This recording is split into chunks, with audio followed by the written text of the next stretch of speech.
প্রথম প্রশ্নটা দেখো, কোন রচনার অংশ? তাহলে উত্তর কথাটা লিখে সরাসরি লিখতে হবে এই লাইনটি বাংলা ভাষায় বিজ্ঞান প্রবন্ধের অংশ। দ্বিতীয় ভাগের প্রশ্নটা দেখো যে প্রাবন্ধিক কে? প্রাবন্ধিক আসলে এখানে রচনাকার কে সেটা জিজ্ঞেস করেছেন। দুটো বক্স দিয়ে লিখতে হবে বাংলা ভাষায় বিজ্ঞান প্রবন্ধের প্রাবন্ধিক হলেন রাজশেখর বসু। এখন দেখো ৩ নাম্বার ভাগটা, অর্থাৎ প্রাবন্ধিক কোন দোষের কথা বলেছেন।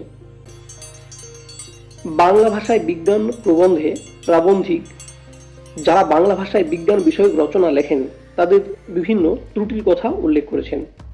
শুধুমাত্র যারা প্রবন্ধ লেখে তারাই নয়, যারা বিভিন্ন সময়ে সাময়িক পত্রিকায় বিজ্ঞান বিষয়ক রচনা প্রকাশ করে থাকেন তাদেরও মাঝে মাঝে ভীষণ বড় ভুল বা ভ্রান্তি হয়ে থাকে।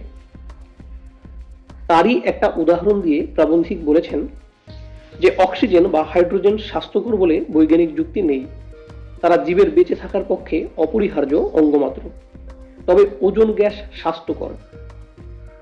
এইরকম ভুল লেখা সাধারণ পাঠকের পক্ষে অনিষ্টকর। ইনভার্টেড কমা শেষ করবে। আলোচ্যমান লাইনে প্রাবন্ধিক এই বিশেষ দোষের কথাই বলেছেন। আমার দৃষ্টিভঙ্গিতে এতটুকু লিখলেই হবে। আজকের ভিডিও এই পর্যন্ত।